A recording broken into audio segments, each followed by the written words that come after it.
Indonesia bukan negara kecil dalam urusan komoditas. Kita termasuk salah satu pemasok terbesar di dunia untuk kelapa sawit, batu bara, nikel, timah, dan berbagai sumber alam lainnya.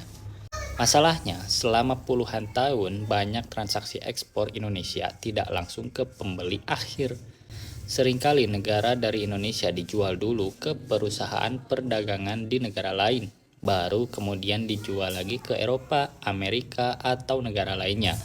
Nah, pemerintah melihat ada potensi kebocoran di sini, mulai dari harga yang dilaporkan lebih rendah dari yang sebenarnya sampai keuntungan yang lebih banyak dinikmati pihak perantara dibandingkan negara penghasilnya.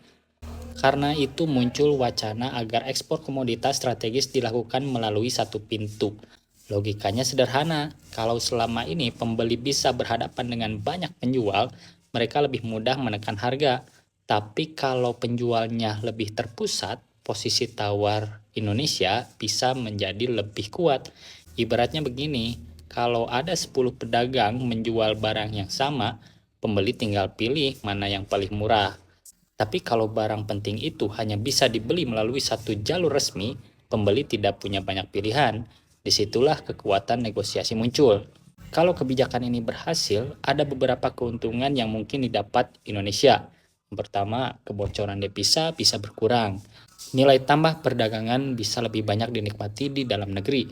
Cadangan devisa berpotensi meningkat. Dan aktivitas bisnis yang selama ini terjadi di luar bisa saja berpindah ke Indonesia. Tapi tentu tidak ada kebijakan yang sempurna. Kalau pengelola buruk, birokrasi bisa menjadi lebih lambat. Proses ekspor bisa lebih rumit. Investor bisa khawatir dengan perubahan aturan yang terlalu mendadak. Dan yang paling sering dikhawatirkan adalah munculnya resiko monopoli serta penyalahgunaan wewenang.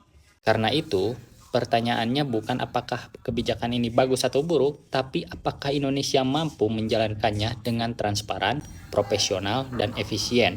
Karena kalau berhasil, posisi tawar Indonesia di pasar global bisa jauh lebih kuat. Tapi kalau gagal, pembeli dunia bisa mencari pemasok lain dan kita justru kehilangan pasar yang selama ini sudah kita bangun.